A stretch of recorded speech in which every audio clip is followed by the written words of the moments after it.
पवन सूत हनुमान महाराज की जय।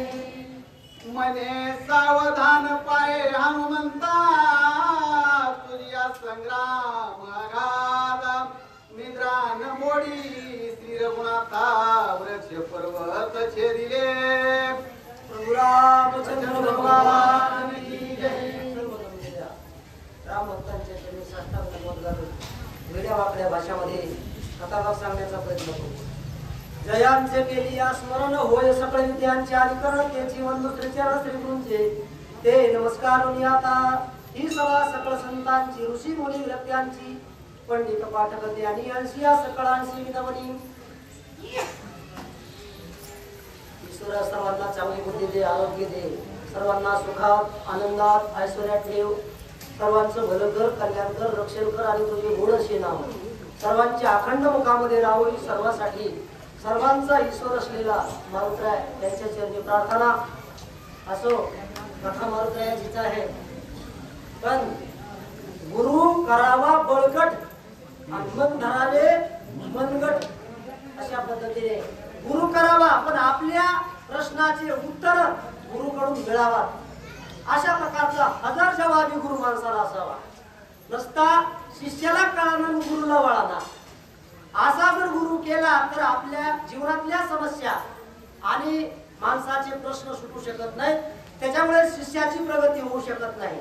म्हणून माणसाने आपल्यापेक्षा ज्ञानी बनण्यासाठी ज्ञानी गुरुची पारख करावी आणि गुरुला शरण जाऊन जन्म मरणाच्या व्यथा चुकवाव्यात आणि जन्माला आल्याचं सार्थक करावा।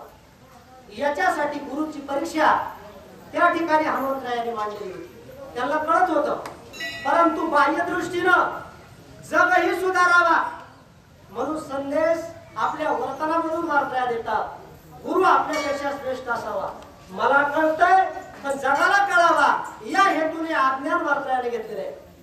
प्रभू रामचंद्र हे माझे गुरु आहेत, माझ्यापेक्षा श्रेष्ठ आहेत, दिसतं तसं नसतं म्हणून जग नसतं। स्त्रियावरून माणसाला कमी समजू नये। दिसायला माणसं माझ्यापेक्षा लहान बळानं कमी आहेत, उंचीनं कमी आहेत असं कधी माणसाला समजू नये। ज्ञानावरून माणसाची किंमत असते, वयावरून माणसाची किंमत नसते। ज्ञान माऊलीचं वय कमी पण ज्ञान मोठं होतं, म्हणून वयाने श्रेष्ठ असलेले ज्ञानाने कमी असलेले चांगदेव शरण गेले। उपजताच ज्ञानी हे वर्म जाणूनी आणि आले लोटांगणी चांगदेव तसं परीक्षा घेतली आणि माझ्यापेक्षा दिसायला लहान पण असायला श्रेष्ठ आहेत हे कळायच्या अगोदर माणसानं विचारावं कुणाला, ऐकावं कुणाचं। आपल्यापेक्षा जे मोठे आहेत त्यांचं ऐकावा आणि मोठ्याचं जर नाही ऐकलं तर जीवनामध्ये अडचणी आलेल्या सुटू शकत नाही। हे ज्यावेळेस बापानं पाहिलं, पण बापाचा कळवळा जसा असतो लेकराविषयी तसा कळवळा आपल्याविषयी दुसऱ्याच्या मनात कुणाचाच नसतो। पण मुलं न ऐकती बापाचे आणि होती दास बायकाचे। स्त्री अशी पाटावाची साडी आणि माता नेसे चिंध्या लुगडी, राणी बैसे मंत्रकावरी आणि माता वाहतसे पाणी, म्हणून लेकराची सुधारणा होत नाही। माणसानं आई वडिलांचं ऐकावा। मग वडील आले, आपल्या मुलाची फजिती होऊ लागलेली आहे, गुरु बरोबरच भांडण मांडलेले आणि माझा पोरगा किती उड्या घेतोय तरी उलटून पडतोय, पण ज्याच्याबरोबर युद्ध करतोय तो झोपलेला तसाच आहे आणि झोपल्या सर्व सोडलेले वृक्ष, सोडलेले पाषाण, सोडलेले पर्वत जिकडे तिकडे विदारून लावले, न उठता कुठले परिश्रम न घेता असा वैभवशाली सर्वगुण संपन्न प्रभू रामचंद्र त्याच्याबरोबर व्यर्थ भांडण माझ्या पोराने मांडलेले। मोठ्याशी वैर करू नये, छोटे व्हायला काही टाइम लागत नाही, म्हणून माणसानं मोठ्याशी वैर करू नये। बाप शाळा आहे, बाप लेकराला सुधरून सांगू लागलेला आहे, बघ ज्याच्याबरोबर भांडण मांडलं ते व्यर्थ आहे। झोप न मोड देता लक्ष्मणाच्या मांडीवर घुसळे, युद्धाचा प्रसंग भीती मनामध्ये तुझ्याविषयी कसलीच नाही। सगळे तू सोडलेले जे अस्त्र होते, जे झाड डोंगर सगळं विदारण केलेले आणि तुझी अवस्था वावटळी फिरतय तशी अवस्था केलेली आहे. माझा पोरगा माझ्या देखत मरू नये आणि ते दुःख मला पचविण्यामध्ये येऊ नये याच्यासाठी मी तुझ्याकडे आलोय. शाळा होऊन मी तुला शिकवू लागलेलो आहे. त्यावेळेस काय बोलला त्रिलोक्याचा राजा स्थिर गुणात याचा नको पाहू भाष्यात. त्रिलोक्याचा करू शक्य घात निमिषार्ध शोभून. हो, अर्ध्या निमिषामध्ये भगवंत जर रागावला तर त्याचा एवढा पुरुषार्थ आहे. भगवान परमात्मा गीतेमध्ये अर्जुनाला सांगतात तुला मी करीन दृष्टी वाकुडी पाडीन ब्रह्मांडाच्या उतरंडी. नुसती रागावून वाकडी नजर भगवंताने जर जगाकडे पाहिली तर ब्रह्मांडाच्या सर्व उतरंडी ढासळतात. एवढी ताकद ज्याच्या दृष्टिक्षेपामध्ये आहे असा हा भगवंत आहे. एका तासा माझी कोटी वेळा सृष्टी कोटी जाती दृष्टी पाहे तोची.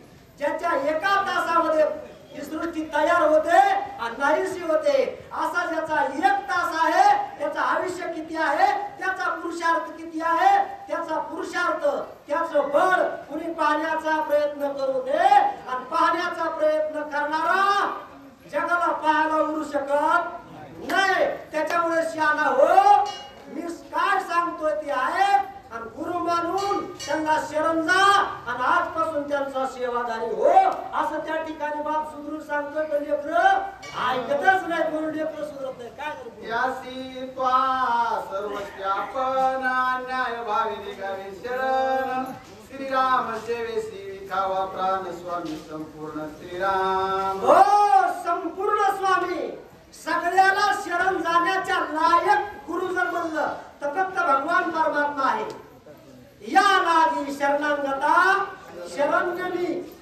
मला जो शरण येतो शरण जाण्याच्या लायक फक्त जगामध्ये मीच आहे. म्हणून शरण जाणारानी शरण येणारानी फक्त मला एकट्याला शरण यावा. मग एकट्याला गुरु मानावा. मला एकट्याला स्वामी समजावा.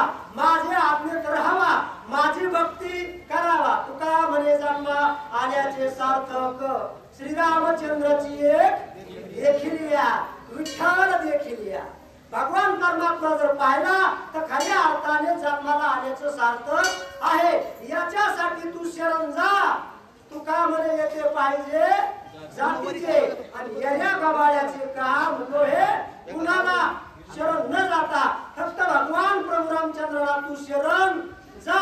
आणि जीवनामधल्या दगदगी व्यथा ज्या आहेत त्या मिटविण्याचा प्रयत्न कर असं मी तुला कळकळीनं सांगतो आहे. आणि जर नाही ऐकलं माझे काय जाईल जाण मी बोलोनी उतराई. मला देवानं लोक शान करण्यासाठी ज्ञान दिलेले म्हणून तुला सांगतो. नाही ऐकलं तर तुझं वाटलं आहे. माझं काही जाणार नाही. वाईट सांगता ऐकून पित्या वायूचे वचन हनुमंत घाली लोटांगण. श्रीरामाच्या न्याय शरण दास संपूर्ण मी तुझा. हो, असं ऐकलं. स्वामी काज गुरुभक्ती पितृवचन सेवापती हीच विष्णूची महापूजा अनुभव नाही तुझा. बापाच्या वचनासाठी रघुनंदन राज्याचा त्याग करून वनवासाला जातो. आणि तसं बापाचं ऐकून माणूस जर या व्यवहारामध्ये व्यवहार प्रवीण झाला तर त्याच्या व्यवहाराला आडवं येण्याची ताकद देवाची नाही तर बाकीच्या चिंताची काय कथा आहे. एवढी ताकद आहे आई वडिलांच्या वचनाची. म्हणून आई वडिलांच्या वचनामध्ये ज्यांना आपलं जीवन विकलेलं आहे त्याला अडचणी कुठल्याच येऊ शकत नाही. जो कुणाच्या स्वप्नात येत नाही तो आई वडिलांच्या सेवेमुळे आजपर्यंत विटेवर उभा राहिलेला आहे. बस म्हणल्याशिवाय खाली बसता येत नाही. काळे पुण्या मातलासी उभे केले विठ्ठलासी युगे झाली 28 अजून कान मनसी. बस एवढा आज्ञेत आई वडिलांच्या वचनामध्ये जो आपलं जीवन वागवित आहे त्याच्या आज्ञेत देव आहे. तया पुंडलिके केला उपकार फेडावया भार पृथ्वीचा. त्याने उपकार केला. आई वडिलांची सेवा करा. देव तुमच्या आज्ञेत प्रपंचात राबतो. ऐकलं आणि प्रभू रामचंद्राला घालीन लोटांगण वंदिर चरण डोळ्यानं पाहिन रूप तुझे प्रेमे आलिंगन आनंदे पूजिन भावे व वाळीन म्हणे नामा. मग या ठिकाणी देवा तुला शरण आलेलो आहे. मला कळालं नाही पण थोडा मोठ्याने सांगितलं त्यांचं ऐकून का व्हायना पण मी तुम्हाला शरण आलेलो आहे. मनानं जर नाही कळालं शण्याचं ऐकून तरी वागण्याचा माणसानं प्रयत्न करावा. रामाला शरण आलो काया वाच्या मनानं मी तुम्हाला शरण आलेलो आहे. मला पदरात घ्यायचं काम करा. करा क्षमा अपराध महाराज तुम्ही सिद्ध. तुमच्यावर युद्ध केलं माझा गुन्हा झालाय मला माफ करा अशी विनंती त्या ठिकाणी हनुमानजी प्रभू रामचंद्राची करू लागलेली आहे. अंतर्मी रघुनाथ जानसी माझे मनोगत तुझे स्वामित्व पावया तत्वता केला चिंता संग्राम. हो तुझं सामर्थ्य पाहण्यासाठी अनुचित संग्राम प्रभू रामचंद्र तुमच्या बरोबर केलेले आहे. माझा हरकत काय जे आहे तुम्ही जाणता. जाणतो भगवान परमात्मा देव जाणता आपुलिया सत्ता एकाएकी देव चतुर जाणून अंतर वर्ततसे न सांगता कळ येते अंतर.